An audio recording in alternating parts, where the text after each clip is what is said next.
Hello दोस्तों, welcome to Akshay academy. Akshay academy में आप सभी का स्वागत है। आज जो हम डिस्कस करने वाले हैं वो है बैक फ्लश अकाउंटिंग के बारे में। आज मैं आपको डिटेल में एक्सप्लेन करने वाला हूँ बैक फ्लश अकाउंटिंग के बारे में। क्या होती है बैक फ्लश अकाउंटिंग, उसकी अकाउंटिंग एंट्री कैसे होती है, जर्नल एंट्री कैसे होती है, लेजर पोस्टिंग कैसे होती है। ये दो इलस्ट्रेशन अच्छे से दिए हैं हमारी बुक में, हम उसे डिटेल में डिस्कस करने वाले हैं। इससे पहले हमने डिस्कस ऑलरेडी कर लिया है life cycle costing, target costing, throughput costing. ये ऑलरेडी मैंने डिस्कस करके वीडियो अपलोड भी कर दिया है। उसमें मैंने सारे एग्जांपल डिटेल में डिस्कस किए हैं। अगर वो वीडियो आपने नहीं देखा तो प्लीज़ उसे जाके पहले रिफ़र कीजिए अच्छे से। उसमें मैंने इलस्ट्रेशन डिटेल में एक्सप्लेन किए हैं। ओके, आज का जो टॉपिक है वो it's not so important, but इसके प्रैक्टिकल क्वेश्चन कभी कभी एग्जाम में पूछ लेते हैं, रेयरली। बट इसको हम अवॉइड नहीं कर सकते क्योंकि हमारे सिलेबस हमें 100% कंप्लीट करना होता है। इसलिए मैं इसके भी इलस्ट्रेशन आपको एक्सप्लेन करने वाला हूँ इन डिटेल। तो आइए स्टार्ट करते हैं बैक फ्लश अकाउंटिंग से।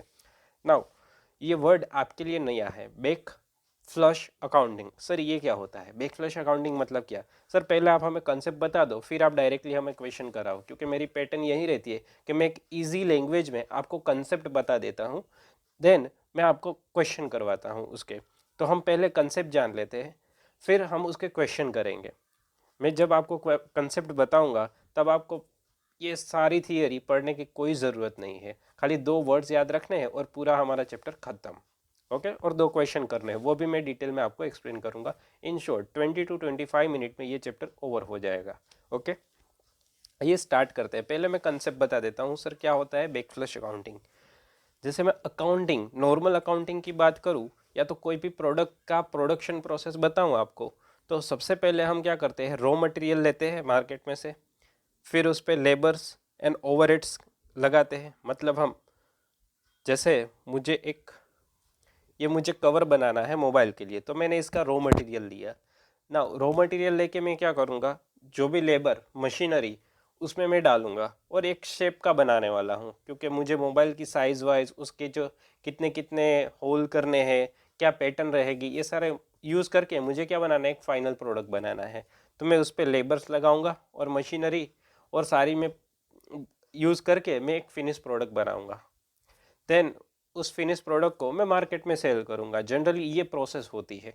ओके, बैक फ्लश अकाउंटिंग क्या कहता है, पहले मैं नॉर्मल की बता देता हूँ। नॉर्मल में क्या होता है, नॉर्मल में हम रॉ मटेरियल परचेस करते हैं, हम जर्नल एंट्री पास करते थे, purchase account debit to cash account, either creditor account. फिर हमने लेबर के एक्सपेंस करते हैं तो labour account debit to cash account payment कर देते। ओवरहेड्स जितने भी होते हैं, electricity charges, oiling charges, whatsoever, packing expenses, selling and distribution expense, वो सब डेबिट करके हम टू कैश में पेमेंट कर देते हैं। और एम्प्लॉय की सैलरी देना, वो सारे ओवरहेड्स और लेबर चार्जेस होते हैं। देन फाइनली हम उसको सेल करते हैं, तब सेल के टाइम एंट्री डालते हैं। कैश जब आती है तो cash account debit to sales account, ये जनरल एंट्री होती है। या तो हमने क्रेडिट में बेचा है तो debtor account debit to sales account, ये नॉर्मली जनरल एंट्री करते हैं। But in now back flush accounting, back flush accounting में क्या होता है कि ये सारी प्रोसेस पहले कंप्लीट कर लो, उसके बाद अकाउंटिंग करना शुरू करो। जैसे मैं कहूँ, मैंने ये प्रो मटेरियल परचेस कर लिया, अभी जर्नल एंट्री पास नहीं करनी है। मैंने लेबर को भी बोला ऐसा एक कवर बना के दो, लेबर ने कवर भी बना दिया, मशीनरी भी यूज़ कर ली, अभी मुझे जर्नल एंट्री पास नहीं करनी है। मैंने ये फिनिश गुड बना लिया, मार्केट में बेच भी दिया, नाउ मुझे पैसे रियलाइज हुए। नाउ अब मुझे क्या करना है, अकाउंटिंग एंट्री स्टार्ट करनी है। आफ्टर सेलिंग द प्रोडक्ट हम क्या करते हैं, जर्नल एंट्री स्टार्ट करेंगे। सर कहाँ से करेंगे, स्टार्टिंग से करेंगे। तो इसे बोलते हैं बैक फ्लश अकाउंटिंग। मतलब पहले आप पूरी प्रोसेस कंप्लीट कर दो, देन आपको क्या करनी है, जर्नल एंट्री स्टार्ट करनी है। तो इसे बोला जाता है back flush accounting. Now sir इसमें दो वर्ड्स आपको याद रखने हैं। ये सारी थियरी आप एक बार रीड कर लोगे, इसमें से कुछ इतना है नहीं हैवी, बट जो मैंने बोला है वो पूरा एक्सप्लेनेशन इसमें आपको मिल जाएगा। मैंने कंसेप्ट आपको बता दिया है, बेसिकली कहना क्या चाहते हैं। इसमें से दो वर्ड आपको याद रखने हैं। एक RIP, RIP stand for not for rest in peace, मतलब कोई स्वर्गवास नहीं हो गया है। RIP मतलब होगा रो इन प्रोसेस। ओके, तो ये RIP वर्ड जो शॉर्ट फॉर्म में आगे यूज़ करने वाला हूँ, रो इन प्रोसेस। जब भी हम मटेरियल को परचेज करते हैं तब हम RIP अकाउंट डेबिट करेंगे। ओके, इन शॉर्ट होगा क्या, परचेज अकाउंट डेबिट। और सेकंड वर्ड है FG का तो आपको पता ही है। ओके, तो ये सेकंड वर्ड है। And last CC. सीसी का मतलब होगा कन्वर्जन कॉस्ट। नाउ कन्वर्जन किसे कहते हैं? सर हम रॉ मटेरियल लाते हैं, उसको फिनिश गुड में कन्वर्ट करते हैं, उस कन्वर्ट करने में कितनी कॉस्ट लगी उसे बोला जाता है कन्वर्जन कॉस्ट। ओके, तो ये सीसी यूज करूंगा और आरआईपी, ये दो वर्ड मैं आगे क्वेश्चन में यूज करने वाला हूँ। नाउ यहाँ पे वरायंट 1 एंड वरायंट 2 दिया है। सर ये क्या है वरायंट 1 और वरायंट 2? ये हम आगे देखने वाले हैं, क्योंकि आपने सुना होगा जस्ट इन टाइम अप्रोच। जब just in time approach use करते हैं तब वरायंट 2 यूज करना है, और जब जस्ट इन टाइम अप्रोच नहीं यूज होता है तब वरायंट 1। सर ये जस्ट इन टाइम अप्रोच क्या है? बेटा ये इन्वेंटरी को मेंटेन करने की एक सिस्टम है। जैसे मैं आपको यहाँ पे थोड़ा ओवरव्यू दे दूँ, इन डिटेल एक पूरा चैप्टर है जस्ट इन टाइम अप्रोच, पूरा मैं आगे डिटेल में डिस्कस करूंगा, but just in time approach क्या होता है तो मैं आपको वो ब्रीफ इंट्रोडक्शन यहाँ पे दे देता हूँ। बेटा जस्ट इन टाइम अप्रोच वो होता है कि जब भी इन्वेंटरी, मतलब हमें रॉ मटेरियल चाहिए, मतलब प्रोडक्शन के लिए जब रॉ मटेरियल चाहिए तब भी हमें ऑर्डर करना है। जैसे ऐसे मैं मोबाइल के कवर्स प्रोडक्शन कर रहा हूँ, तो ये जब तक मेरा रॉ मटेरियल ख़त्म नहीं हो जाता तब तक मैं नया रॉ मटेरियल ऑर्डर नहीं करूँगा। इन शॉर्ट मैं आपको एक वर्ड में बता दूँ, स्टॉक में कुछ होना नहीं चाहिए। रॉ मटेरियल जैसे ही आएगा उसको डायरेक्टली कहाँ पे यूज़ करना है? प्रोडक्शन में। कुछ स्टॉक नहीं रखना है हमें, जस्ट इन टाइम जब भी रॉ मटेरियल ख़त्म हो जाएगा उसका ऑर्डर कर देंगे और हम उसे कहाँ पे डाल देंगे? डायरेक्टली प्रोडक्शन में। मतलब कोई रॉ मटेरियल इन स्टॉक नहीं होगा तो हमारी इन्वेंटरी कैरिंग कॉस्ट भी क्या हो जाएगी? कम। बट इंडिया में ये कंसेप्ट इतना यूज़फुल नहीं है। क्यों नहीं है? क्योंकि हम आज ऑर्डर करते हैं, उसके 3-4 दिन या तो एक वीक बाद हमें रॉ मटेरियल मिलता है। तो जस्ट इन टाइम अप्रोच जहाँ पे रॉ मटेरियल अभी ऑर्डर दिया और 10 मिनट में आ गया, जैसे 2 मिनट में मैगी तैयार, वैसे 2 मिनट में रॉ मटेरियल आ जाता है, तो हम just in time approach use कर सकते हैं। बट यहाँ पे अभी इतना यूज़फुल नहीं है, यहाँ पे यूज़ नहीं होता है अभी तक इतना। आउटसाइड इंडिया ये यूज़ होता है कोई कोई कंट्रीज़ में, बट यहाँ पे इतना यूज़ नहीं होता है। ओके, तो ये दोनों वरायंट है। वरायंट 2 जिसकी जर्नल एंट्री में एक खाली फर्स्ट एंट्री नहीं होगी, अदरवाइज सब एंट्री होने वाली है। तो आइए पहले क्वेश्चन नंबर 1 को देखते हैं। क्वेश्चन नंबर 1 क्या क्या इन्फॉर्मेशन दी है देखो। आपको स्टार्टिंग में कॉस्ट इनकर्ड दिया है इन मार्च। हमने पहले कॉस्ट इनकर्ड कर ली है, प्रोडक्शन कर लिया है, उसको सेल भी कर दिया है। नाउ हमें क्या करना है? खाली रिकॉर्ड करना है। तो इसे ही बैकफ्लैश अकाउंटिंग बोलते हैं। हमने रॉ मटेरियल परचेज करा था 4250, लेबर कॉस्ट उस पर लगी 2800 एंड ओवरहेड्स हुए 1640। ओके, तो ये तीनों खर्चे आए। नाउ एक्टिविटी इन मार्च क्या की? 180 यूनिट्स बनाए हमने। कितने बनाए? और सेल कर दिए 145। स्टैंडर्ड कॉस्ट हमने डिसाइड की थी material, labour and overhead 20, 15 and 9 ये होनी चाहिए थी। ओके, ना इसकी हमें जर्नल एंट्री पास करनी है। तो जर्नल एंट्री कैसे होती है आपको पता ही है। इन नॉर्मल अकाउंटिंग में क्या यूज करते हैं? जब रॉ मटेरियल हम परचेज करते हैं, raw material purchase account debit to cash account, ये जर्नल एंट्री होती है। ना यहाँ पे वर्ड हम दूसरा यूज करेंगे। क्या यूज करेंगे बेटा? Raw in process. अभी जैसे मैंने आरआईपी बोला था, raw in process to cash either creditor. फिर लेबर एंड ओवरहेड, ये कन्वर्जन कॉस्ट है, कन्वर्ट करने में लगती है, तो इन दोनों को हम कंबाइन लिख देंगे, conversion cost account debit to labour and overhead. Okay, and then finish good बने हैं 180। तो वो कैसे बने हैं? तो क्या स्टैंडर्ड कॉस्ट हमारी 20 एंड लेबर एंड ओवरहेड, मतलब कन्वर्जन कॉस्ट हमारी 15 + 9 कर दो तो कितना होगा? 24। तो ये कॉस्ट लगी है। नाउ आंसर देखते हैं कैसे है एंट्री। देखो फर्स्ट एंट्री जैसे मैंने बोला था RIP account debit to creditor, यहाँ पे कैश भी हो सकता है। यहाँ पे अजम्पशन लिया है कि हमने क्रेडिट परचेस की है, इसलिए यहाँ पे लिखा है क्रेडिटर। अगर कैश परचेस होती तो कैश अकाउंट लिखते। Okay, then CC account debit. CC account मतलब कन्वर्जन कॉस्ट। तो कन्वर्जन कॉस्ट क्या थी? कैश अकाउंट एंड ओवरहेड हमने दिया था। यहाँ पे भी कैश अकाउंट लिख सकते हैं, लेकिन क्रेडिटर भी लिखा है साथ में, तो हम उसे लिखेंगे। लेबर को पेमेंट ऑलवेज कैश से होता है, लेकिन ओवरहेड्स में कहीं जगह पे हमने क्रेडिट में कुछ लिया हो, जैसे हमने ऑयलिंग करने के लिए ऑयल क्रेडिट पे लिया था, तो उसकी जगह क्रेडिटर आ सकता है, इसलिए स्लैश करके क्रेडिटर लिखा है। ओके, देन थर्ड एंट्री में हमने फिनिश गुड प्रोड्यूस कर लिया है।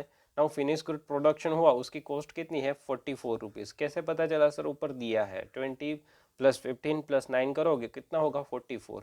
तो फिनिश गुड की कॉस्ट कितनी हुई? हमने फिनिश गुड्स प्रोडक्शन कितने किए हैं? 180। तो 180 × 44, और उसमें क्या क्या लगा है, तो क्या आर आई पी मतलब रॉ मटेरियल और कन्वर्जन कॉस्ट, वो दोनों क्वेश्चन में दिया है, तो हमने यहाँ पे मल्टीप्लाई करके लिख लिया। ओके, एंड लास्ट एंट्री हमने सोल्व कितने कर दिए, 145। तो यहाँ पे सेलिंग प्राइस नहीं दी है तो हमने कॉस्ट प्राइस से ही यहाँ पे नोट करते हैं, 145 यूनिट 44 में बेचे तो 6380 and finish good account credit 6380। Now ये 4 एंट्री करनी थी, इसके अलावा कोई एंट्री नहीं करनी है। नाउ इसी 4 एंट्रीज जो की थी हमने, इसकी आपको लेजर पोस्टिंग करनी है। जैसे मैं आर अकाउंट ड्रॉ करूँ, लेजर ऐसे ड्रॉ करूँगा टी शेप में, तो आर अकाउंट में डेबिट साइड लिखूंगा क्रेडिट अकाउंट 4250। जैसे मैं सीसी अकाउंट ड्रॉ करूँ तो सीसी अकाउंट में डेबिट साइड लिखूंगा, क्या लिखूंगा, cash account 2800 and creditor account 1640। Okay, same way में अगर फिनिश गुड अकाउंट ड्रॉ करूंगा तो फिनिश गुड अकाउंट के डेबिट साइड में are account 3600 and CC account 4320। Same way यहाँ पे COGS अकाउंट ड्रॉ करूंगा तो डेबिट साइड में लिखूंगा 6380 एंड फिनिश गुड अकाउंट मैंने ऑलरेडी ड्रॉ किया है, तो finish good account credit side है, तो मैं फिनिश गुड अकाउंट की क्रेडिट साइड में लिखूंगा 6380। तो जो मैंने एक्सप्लेनेशन आपको किया ये ऑलरेडी यहाँ पे लिखा ही है। ओके, अब देख सकते हो ये पूरा लेजर यहाँ पे ड्रॉ करके दिया है आपको। तो नाउ आपको अगर बताना हो कि रॉ मटेरियल में कितना स्टॉक बचा, तो 630 का, एंड फिनिश गुड में आप स्टॉक देखोगे बैलेंस कितना आया, 1540। तो ये हमारा फाइनल आंसर हो गया। जो स्टॉक बचा था 180 प्रोडक्शन किए थे और 145 सेल कर दिए थे, तो स्टॉक इन बैलेंस कितना होगा, 650 एंड 1540। तो ये पूरा क्वेश्चन था जिसको मैंने डिटेल में डिस्कस किया। नॉट सो इम्पोर्टेंट, इतना इम्पोर्टेंट नहीं है, बट एक आपको आइडिया होना चाहिए कि क्या क्या आता है इसमें। नाउ वरायंट 2, जो वरायंट मैंने पहला था ना वो यहाँ पे डिस्कस कर लिया है ना, वरायंट 2 होगा तो उसमें क्या होगा, तो सर उसमें कुछ डिफरेंस नहीं है। जैसे मैंने यहाँ पे जनरल एंट्री लिखी है ना, उसमें से मैं फर्स्ट जनरल एंट्री को मिटा दूँ तो ये वरायंट 2 का आंसर हो गया। मतलब जस्ट इन टाइम अगर हम अप्रोच यूज़ करते हैं तो हमारे पास इन्वेंटरी में कुछ नहीं होना चाहिए। ओके,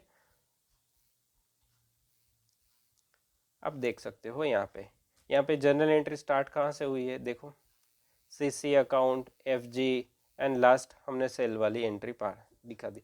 और यहाँ पे लिखा only suitable for just in time system, minimum raw material stock. Raw material का स्टॉक कैसा होना चाहिए, मिनिमम, या तो होना ही नहीं चाहिए। आइए आगे बढ़ते हैं, इलस्ट्रेशन नंबर 16। नाउ ये इलस्ट्रेशन नंबर 16 जब हम जस्ट इन टाइम अप्रोच पढ़ेंगे ना तब भी हम डिस्कस करने वाले हैं, इसलिए ये मैं यहाँ पे आपको ट्रेडिशनल मेथड, ट्रेडिशनल वे में जो जर्नल एंट्री दी है उसको एक्सप्लेन करने की कोई रिक्वायरमेंट नहीं है, क्योंकि आपको आती है, आप इंटरमीडिएट में पढ़ के आए हो। सो नॉट सो इम्पोर्टेंट, यहाँ पे सिर्फ हम बैक फ्लैश अकाउंटिंग की बात कर रहे हैं, तो हमें जो बैक फ्लैश में आता है वहीं डिस्कस कर लेते हैं और उसको एंड करते हैं। ओके, आइए देखते हैं पहले क्वेश्चन। देखो क्वेश्चन में दिया है 2000 में 2014 की इंफॉर्मेशन दी है। रॉ मटेरियल परचेज किया है 2 लाख रुपीज़, तो हम RIP account debit to cash account या तो क्रेडिटर अकाउंट कर देंगे। फिर लेबर्स 36,000 एंड एक्चुअल ओवरहेड दिया है 33 लाख रुपीज़। तो ये दो कन्वर्जन कॉस्ट हो गई हमारी, and conversion cost applied. Now यहाँ पे डिफरेंस होगा तो डिफरेंस होगा उसे वरायंस बोलेंगे, डिफरेंस जो भी आएगा उसे क्या बोलेंगे, वेरियांस। तो उसकी जनरल एंट्री कैसे करेंगे, देखो मैं यहाँ पे बैक फ्लैश वाला एक्सप्लेन करने वाला हूँ, क्योंकि जस्ट इन टाइम वाला जब हम आगे जस्ट इन टाइम अप्रोच पढ़ेंगे तब वो आने वाला है, तो तब वहाँ पे मैं आपको डिटेल में जो आगे जस्ट इन टाइम वाला है ट्रेडिशनल अप्रोच वो एक्सप्लेन करूँगा। यहाँ पे हम पहले देख लेते हैं बैक फ्लैश से। इस पर बैक फ्लैश से क्या होगी, जो अभी मैंने जनरल एंट्री बोली ना वही होगी। तो देखो raw in process, raw material in process बोलो या तो रॉ इन प्रोसेस बोलो, दोनों सेम। और टू अकाउंट पेएबल का मतलब होता है क्रेडिटर, यहाँ पे वर्ड दूसरा यूज़ किया है क्रेडिटर की जगह अकाउंट पेएबल, तो वो आएगा 2 lakh rupees. Now conversion cost कौन कौन सी थी, तो वही जो आपको क्वेश्चन में दी है पहली, 3 lakh, 36,000 and 3 lakh. But actually applied कितनी हुई, तो वो हुई थी जो फिर मैं डिफरेंस आपको दिखाने वाला हूँ 3 लाख रुपीज़, वो जो मैं आगे दिखाता हूँ पहले। देन नाउ फिनिश गुड की जनरल एंट्री अप्लाई करेंगे तो 5,16,000 and raw in process 2 lakh था, और एक्चुअल कितना हुआ WIP 316। तो नाउ क्वेश्चन में आप देखोगे तो आपको डिफरेंस देखने मिलेगा कितना हुआ और होना चाहिए। तो 336 होना चाहिए बट हुआ 316, तो 20,000 का डिफरेंस है, तो उसको बोलते हैं वेरियांस। जो वेरियांस एनालिसिस हम आगे पढ़ने वाले हैं, तो वेरियांस को रिकॉग्नाइज करके यहाँ पे उसकी भी जनरल एंट्री डाली है, cost of goods sold account debit, और ओवरहेड में वेरियांस आया है। कितना आया? 20,000 का। तो वो यहाँ पे 20,000 डिनोट किया है। ओके, तो ये था इन डिटेल मैंने बैकफ्लैश अकाउंटिंग का 2 क्वेश्चन दिए थे, वो भी आपके साथ डिटेल में डिस्कस किए, उसका क्या कंसेप्ट होता है वो भी मैंने आपको एक्सप्लेन किया। अगर फिर भी अगर आपको कोई डाउट रहता है तो आप मुझे इस ग्रुप में ज्वाइन हो सकते हो। फाइनल का भी है, इंटरमीडिएट का भी है। अगर आपका कोई फ्रेंड इंटरमीडिएट में है तो इंटरमीडिएट के भी मेरी चैनल पे आपको सारे वीडियोस मिल जाएंगे। और फाइनल की मैंने ये फर्स्ट सब्जेक्ट की सीरीज स्टार्ट की है, जिसमें मैंने सेक्शन ए का प्रैक्टिकल पार्ट आज मैंने ख़त्म कर दिया है। अब थियरी पार्ट बचा है, जिसको मैं एक लेक्चर के अंदर पूरा कवर करने वाला हूँ, और जितने भी कंसेप्ट है वो उसमें एक्सप्लेन करने वाला हूँ। थियरी का क्या कंसेप्ट होता है आपको एक बार खाली पढ़ना है, कंसेप्ट मैं आपको एक्सप्लेन करने वाला हूँ। ओके, तो पूरा सेक्शन ए हमारा कल ओवर हो जाएगा। फिर हम सेक्शन बी में जाने वाले हैं, उसमें से स्टैंडर्ड कॉस्टिंग फर्स्ट स्टार्ट करेंगे, देन हम मार्जिनल कॉस्टिंग देखेंगे, then ABC and then theoretical part देखने वाले हैं। फिर सेक्शन सी का पार्ट हम देखने वाले हैं, जिसमें मैं सारे क्वेश्चन कवर करने वाला हूँ इन डिटेल में।